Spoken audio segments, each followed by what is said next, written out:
Charlottesville, Albemarle County. The body of a female student is discovered by her roommates in their college campus apartment at the University of Virginia. The 911 call was placed by her roommates to police because they had found her face down on her pillow in bed. The victim has been subjected to a violent attack in her residence. They also discovered a door with a hole kicked in. Police arrive at the scene and quickly identify the young woman as 22-year-old Yeardley Love, a senior college student just weeks away from graduation. Investigators learn that Yeardley had recently broken up with her college boyfriend, a 22-year-old fellow student and athlete who already had a troublesome past. I don't think she was afraid of him at all, but eventually the threats turned deadly. This is the story of a jealous lover, his uncontrollable rage, and the tragic consequences it would have for the family and friends of Yeardley Love. She found the good in every soul that she met and the good in every situation she encountered. It's happening to the family next door, which is exactly what Yeardley was, the girl next door.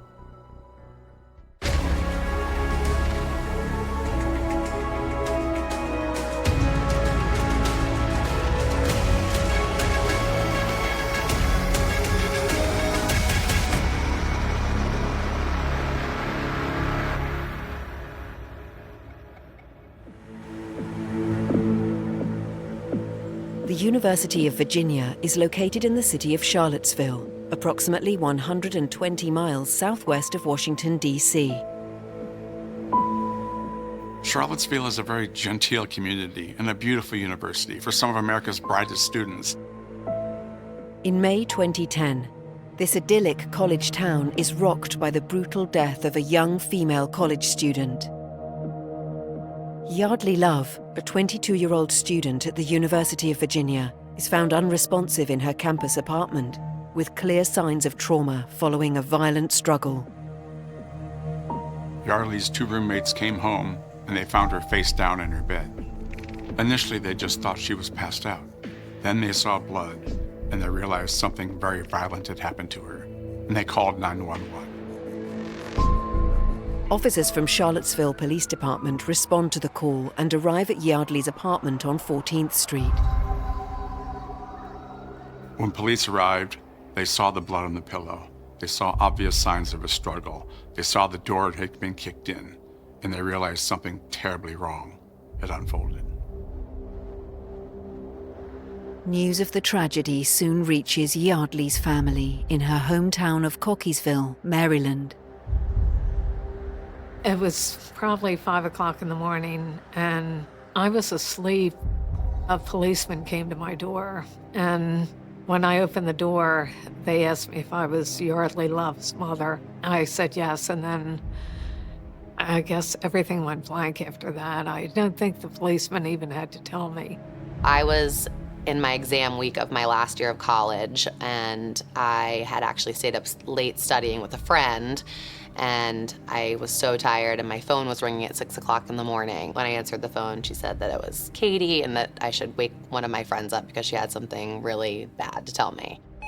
About 5:45, Monday morning, May 3rd, and I got a call on my phone, and it was my administrator who had told me that there had been an accident that involved Yeardley and that there was a lot of blood, and I said, well, what did she hit? Like, where was she going? Was she in town? And she said, she's been beaten up, and they found her dead in her bed. 8:29 a.m. on May 3rd, one of my dearest friends was an assistant coach at UVA. She said, are you driving? I said, I'm at work. I need to tell you that Yeardley Love has been murdered. And there was this silence. She said the state troopers had just been at Mrs. Love's to let her know. And we both started crying.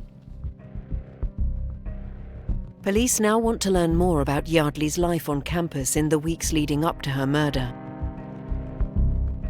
Police asked the roommates what they knew, and all they could say is we had come home and walked in on this.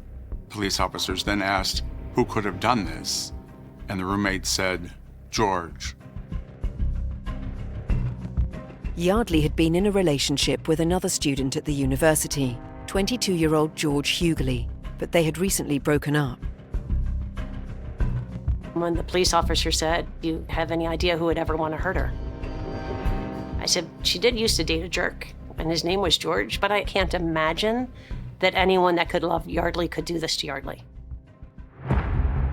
George Yeardley was in his final year at the time of Yeardley's death and played with the university men's lacrosse team.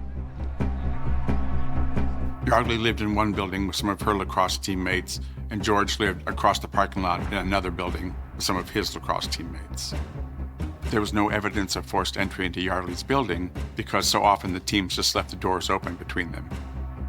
From the start, George was way more interested in Yeardley than Yeardley was interested in George.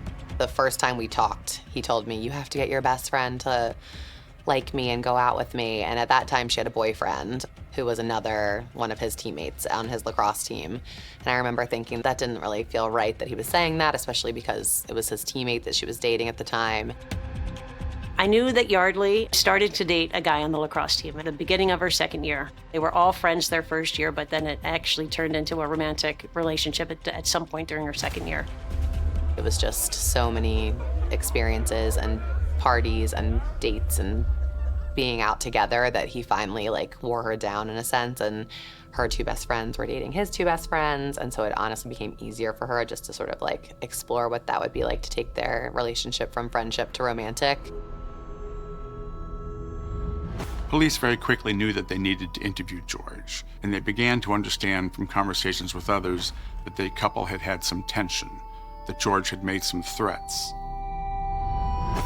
The first time that I truly questioned him as a person was a night that we were home over a break that we were back from college, and we went out together to a bar, and then we came back and we were sleeping at my parents' house, and she hadn't been texting him back or answering his calls.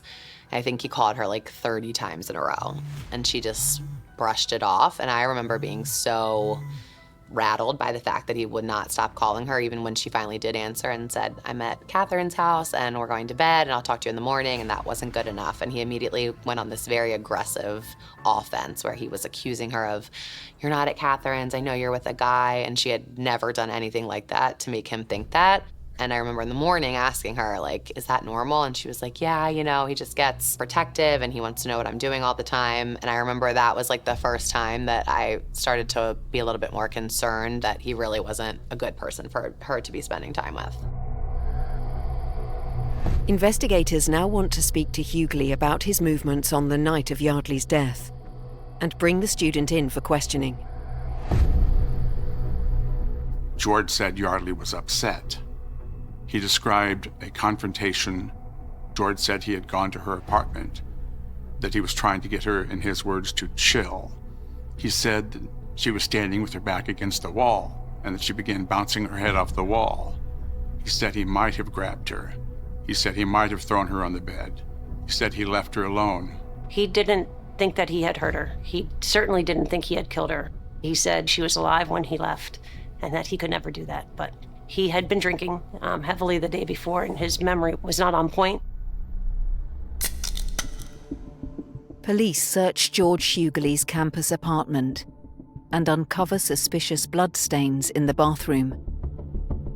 I think that he slowly started to spiral out of control once she really broke up with him for the last time. I think he knew that it was done forever. I think she had made it very clear, we're graduating college, we're finally gonna be separated from one another geographically. I'm not gonna be forced to see you all the time.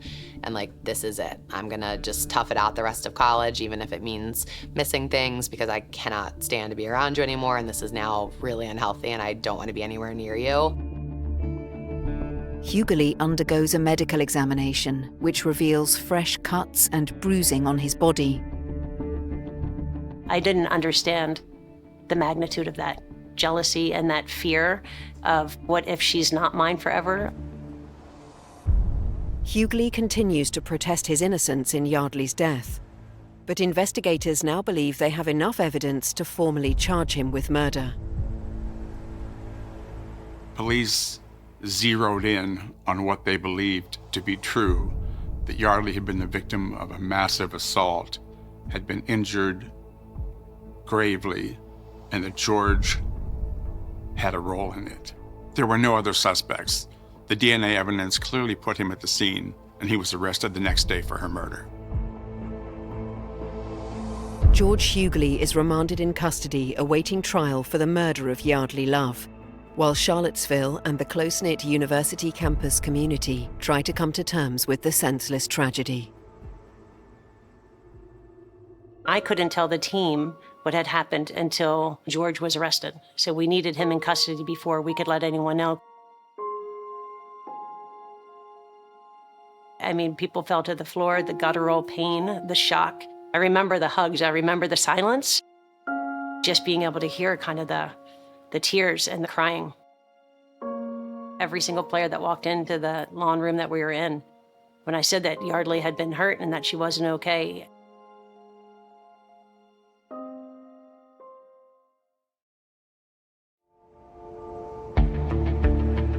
May 2010, Charlottesville, Virginia.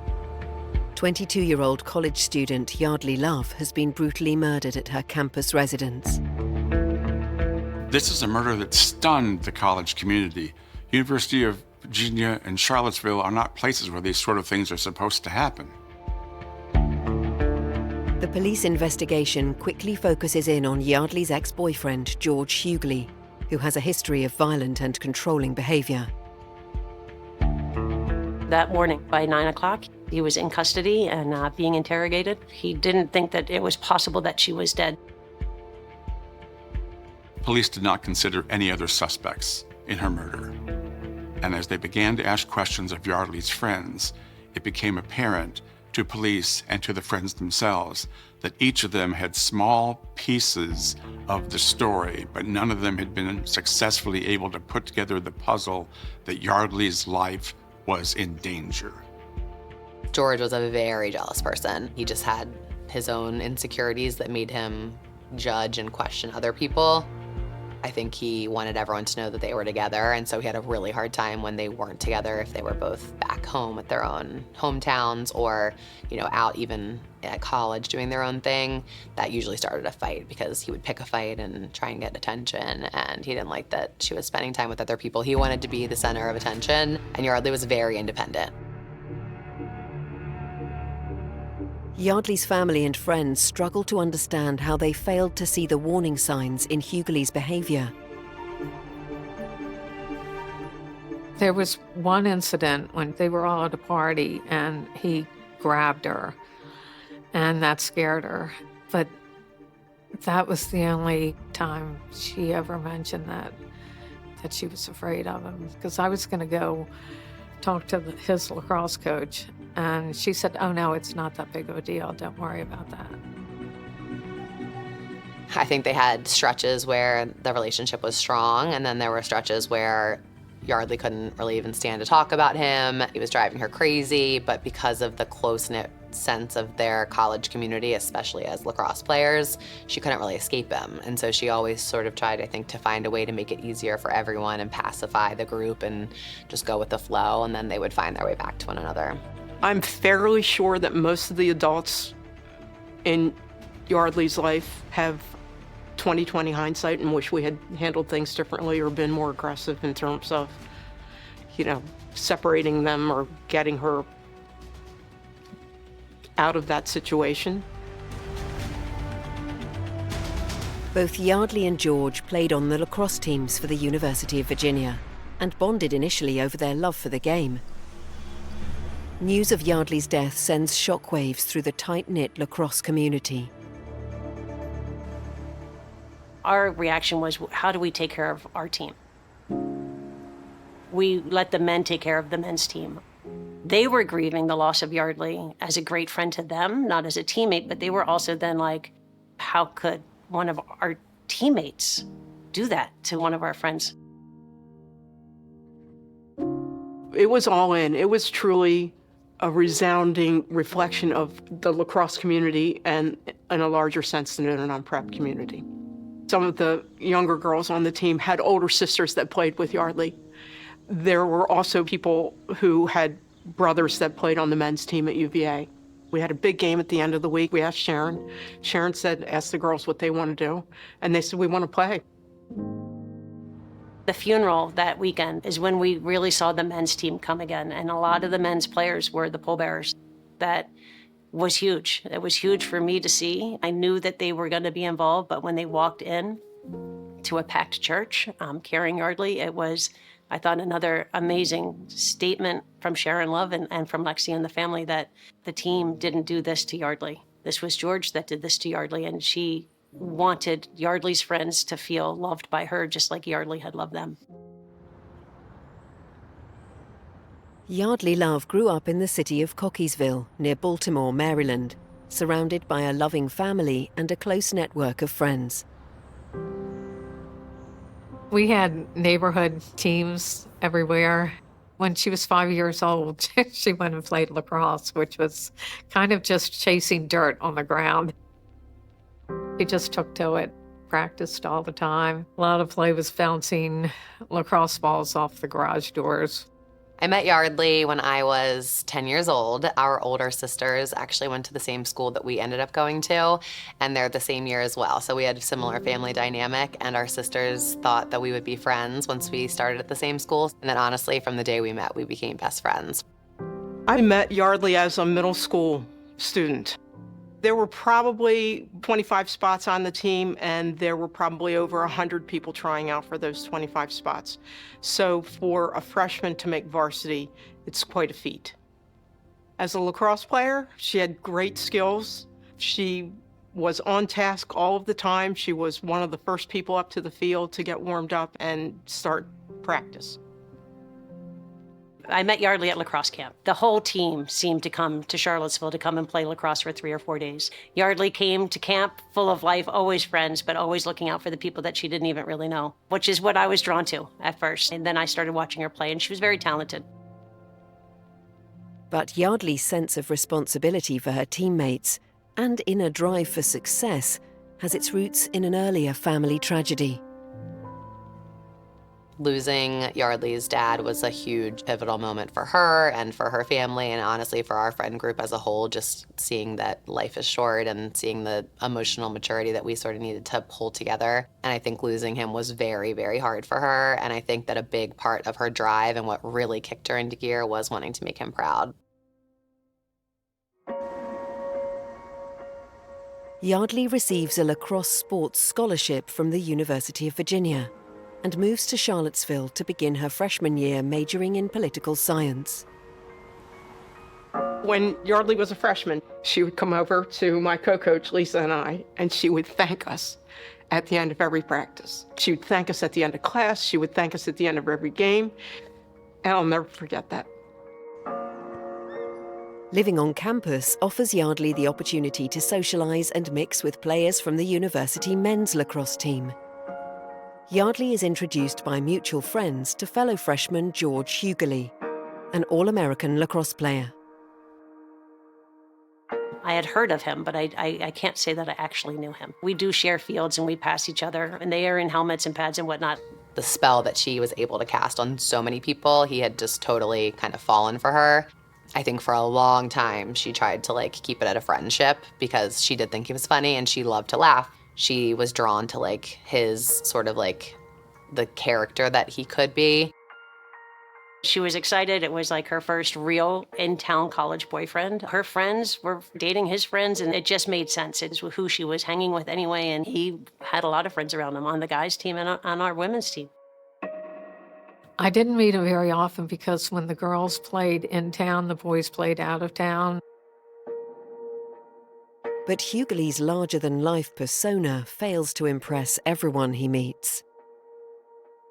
I met him once at UVA when they were both playing in Charlottesville, and he came to my house once and had dinner and spent the night. I thought he was very laid back, somewhat unambitious, and he seemed immature.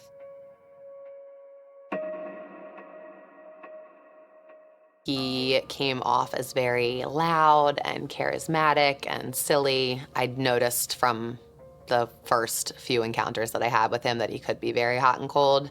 I just thought he was like a little bit too much. It was my best friend's boyfriend who we spent time together because of that reason only. As the relationship between Yeardley Love and George Hughley begins to deepen, he starts to display jealous and controlling behavior towards her. There was more than one episode of violence witnessed by others when George had attacked Yeardley. In one occasion, members of a rival lacrosse team from the University of North Carolina responded to pull George off of Yeardley as he attacked her. All of these behaviors started to really escalate and to surface as they got deeper and deeper into their relationship, and then as she was pulling out of that relationship.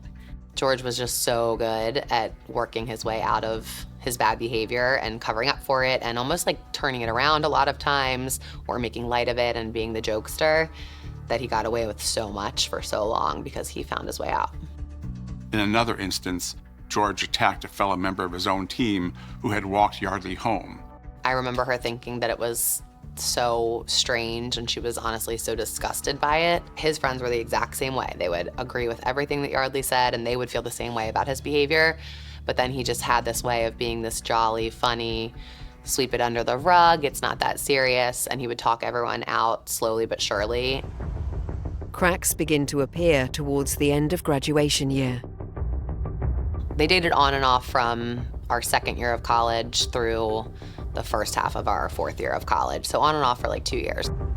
George and Yeardley were 2 weeks from graduation, and they had broken up. He had been obsessed with her. Police believed that while he wanted to play the field, he didn't want anyone else to have Yeardley. Really, he was running around on her behind her back and things like that. That's why she left him.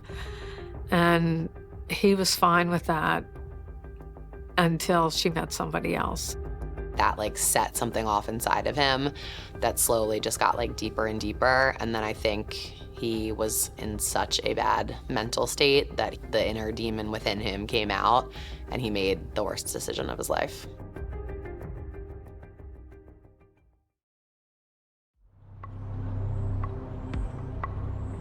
Charlottesville, Virginia, 2010. Police have arrested 22-year-old George Hughley for the murder of fellow college student and former girlfriend Yeardley Love at her university campus apartment. Yeardley was discovered with blunt force trauma injuries sustained during a prolonged physical attack. Yeardley losing her dad made her grow up a lot faster than the average 20-something-year-old. And so she was very easily able to like go do things on her own. She really valued her friendships with her girlfriends. Her mom and her sister she spent a ton of time with, so she was never someone that like loved having a boyfriend and wanted to just like stay in and hang out with a boyfriend. She was on the go because that was just the way she was. She was independent. Investigators now look into Hughley's past as they build the court case against him for first-degree murder. In the Chevy Chase community of suburban Washington where George hailed from, there were those who saw in the allegations an echo of George's own father's behavior. George and his father both had run-ins with police. Those who knew the younger George in college saw a young man who was reckless, who felt he was above the law, who felt he could get away with anything that he wanted to. And in many ways, they portrayed that as an echo of the way he was raised by his father. Evidence of Hughley's erratic and violent behavior emerges from multiple sources. George unfortunately had a known history of violence and of threats. He just had a really fast temper, really compulsive, I think, like, you know, quick to fly off the handle and physical, like he had gotten in fights with other people. As the investigation unfolds, police discover that Hughley had tried to cover his tracks after attacking Yeardley. He tried to remove the evidence. He'd taken carpets from Yeardley's apartment. He'd taken laptops, perhaps to delete emails that documented their tensions and his threats. He took away a Virginia lacrosse shirt with red stains, socks, anything that had blood stains on it. Police found all this evidence in the dumpster outside the apartment. In the investigation, police were able to uncover texts and emails that he had sent threatening Yeardley. In his past, there were episodes of his excessive drinking and his arrests for drinking and his punishments for drinking, much of which was unknown to the university athletic community at the University of Virginia. But it was well known among George's peers and among Yeardley's friends that he was prone to violence when he drank. Police retrace Hughley's steps on the day of Yeardley's murder. Earlier that day, George Hughley had been playing golf with his father. George and his father had been drinking all day, and they'd been seen having an argument outside of a parking garage. Later on, George went to the neighborhood bar Boylan Heights, where some of their friends had been hanging out. Yeardley had been there for a little while, and then one of their mutual friends walked her home. This sparked a jealous rage by Hughley, because he was obsessed with her. This fell in line with his personality. This wasn't like, a golden boy all of a sudden has a mental breakdown. This was a lot of questionable things that he had been doing for years, and then this was the one that really actually finally got him in trouble. Despite the overwhelming evidence linking him to the crime, Hughley continues to fight the prosecution's case against him. George Yeardley never did admit to the crime, never apologized to myself or my daughter for what he did. The DA can only work with what the police gather. The DA will direct the police. The DA will say, we're strong in this area, we're weak in this area. So the DA always guides an investigation that police then must carry out. On the 18th of April 2011, after a not guilty plea from Hughley, a grand jury indicts him on first-degree and felony murder charges. It's never enough for an alleged assailant to say, I did it. Police and prosecutors still have to go to great lengths to build a case, to collect the evidence, to collect statements, to collect the statements of others, to gather the testimony. In the same way that reporters try to look for multiple sources, police have to find multiple sources to back up what an assailant says or doesn't say, because at any point the assailant could change his or her mind. On the 7th of January 2012, 5 additional charges are added against Hughley: felony murder, robbery of a residence, burglary, entering a house with intent to commit a felony, and grand larceny. The DA was presented with a very strong case. The evidence was there, the motives were there, the testimony was there. His family brought to bear money and connections to reduce the punishment against him. Early on, one of George's attorneys told the media, Ms. Love's death was not intended, but an accident with a tragic outcome. Justice for Yeardley still hangs in the balance as her family and friends prepare for the trial.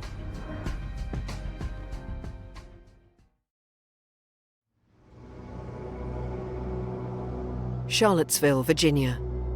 Student George Hughley is awaiting trial for the murder of his ex-girlfriend, 22-year-old Yeardley Love, in May 2010. Yeardley was found unresponsive in her college campus apartment by her roommates. Police asked the roommates who might have done this, and the roommates immediately pointed them to George Hughley. Yeardley never told me that she was scared of him, but Yeardley was a people pleaser, and I think Yeardley was so worried about worrying other people that she felt guilty making someone else take on her stress and some of her anxieties. But I know she told other people that she was scared of him. The trial begins on the 6th of February 2012, nearly 2 years after Yeardley's death. It took 2 years to get to the trial, so when it finally did happen, it was hard coming face to face with George Yeardley again. There was no way I wasn't going to go to the trial to support her family and to be there for her still. But sitting through and having to relive the moment-to-moment playback of what happened the night that she died was awful. And having to hear like a police officer use such cold terminology or the medical examiner explain her injuries, like, made me physically ill. In court, the judge was very, very sensitive to the privacy of the family members. Only the worst images were shown to the jury, but not to the assembled crowd or to the media. Family did not see the visual of George's 46-minute interrogation, but they heard the audio. They heard George, they heard his anguish when he discovered that Yeardley was dead. They heard him deny that he had any role in it. They heard his disbelief that her life had been taken. At one point during the interrogation, when confronted with Yeardley's loss, he actually said to police, "Kill me." Despite Hughley's history of violent and controlling behaviour, there is insufficient evidence to prove he had planned to murder Yeardley on the night he went over to her apartment. Originally, he was charged with first-degree murder. The charge was dropped to second-degree murder because prosecutors didn't believe that there was any evidence that this was premeditated. On the 22nd of February 2012, the jury finds George Hughley guilty of the second-degree murder of Yeardley Love and an additional charge of grand larceny. There did not seem to be ever any doubt that there would be a conviction in this case. Ultimately, so many of these cases do rest on convincing 12 people that someone has committed a crime. It's a little nerve-wracking not being sure what the outcome would be. I didn't think he would get off, but I thought maybe the charges would be manslaughter or something reduced. We actually went down for a couple days to support Sharon, and from our conversation with Sharon and from seeing how that district attorney handled it, I don't think that there was anybody that was more dedicated to making sure that Hughley was convicted than that man that handled that case, and he did a magnificent job. The DA in this case had enough evidence to present to jurors who made the decision that George Hughley was guilty.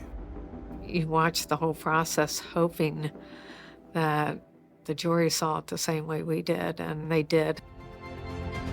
On the 30th of August 2012, Hughley is sentenced at Charlottesville District Court. Jury sentenced George to 23 years in prison for second-degree murder and 1 year for burglary. George Hughley will get out in 5.5 years. He'll still be young. He'll still have a full life ahead of him. I hope he's changed, but I don't think he has. With Hughley now safely behind bars, Yeardley's family and friends reflect on the impact she had on the lives of everyone she met. It seemed like everybody loved Yeardley. I never heard an unkind word. You don't know really what your child does once they're not under your roof. And so when this happened, you don't know what somebody's going to say or do, or some experience that I know nothing about. But every single thing said about Yeardley was so kind, and people just rallied around so much. I think she was just a really good person. A lot of people felt that Yeardley was very special, but I think it was a lot of the things that she did when no one was watching that really set her apart as a friend and a person. She didn't do the right thing for accolades. She did it because she had an amazing moral compass, and I think for her it felt good to do the right thing because that was just how she was, and that was in her DNA. If she was your daughter, you would pat yourself on the back and say, I crushed it. I really raised an amazing young woman. She was as beautiful on the inside as on the out, and she was as good a friend as you could ever have.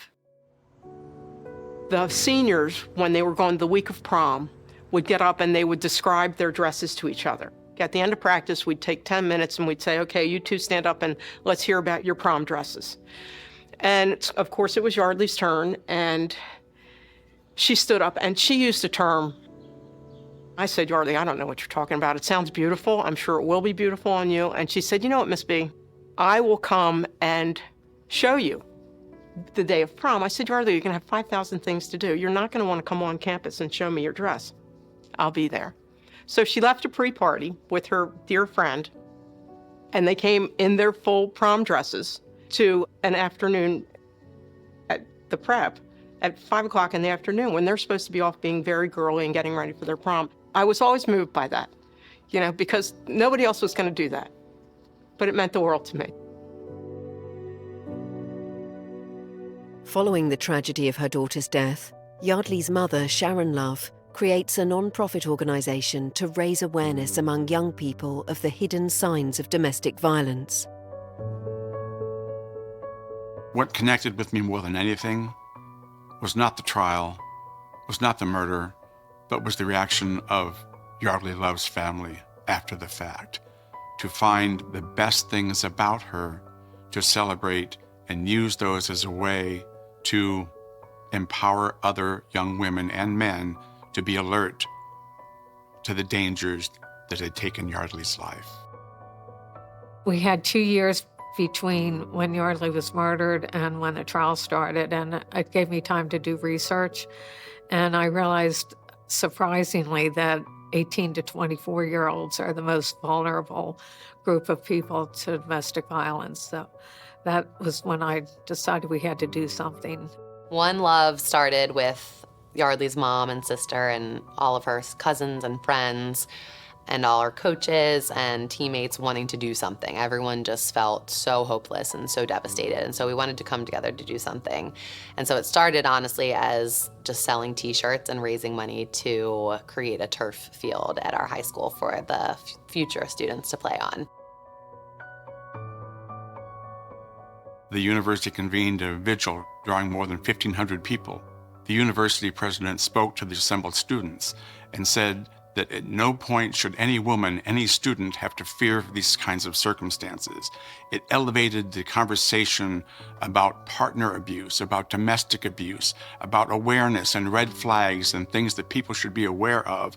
And the university took a leading role in trying to put that forward, which the family itself then followed through on. I never thought about domestic violence in that age group ever. When I grew up, it seemed that people were married with children and trapped with no income and couldn't get out. That was my image of domestic violence. I cannot tell you the places I've been and I see like a One Love sticker or a One Love t-shirt, and the number of people that come up to me to tell me that they participated in a workshop or that One Love saved their life or one of their friends' lives. It's definitely one of my proudest accomplishments, is being part of a movement that has made such a difference already.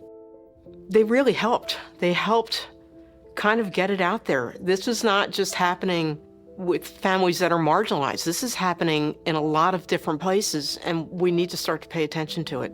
I can say in full confidence, the work the One Love Foundation has done in Yeardley's honor and memory has absolutely saved lives, and it is absolutely going to continue to do just that. I'm incredibly proud and grateful for the work that's been done. Our student body approaches their relationships differently because of the education of the One Love Foundation and because it hits so close to home. I want to say that we are adding a thread of protection for our young lives that needed to happen. Yeardley Love's legacy is commemorated at Notre Dame Preparatory High School, where a lacrosse playing field has been named in her honor.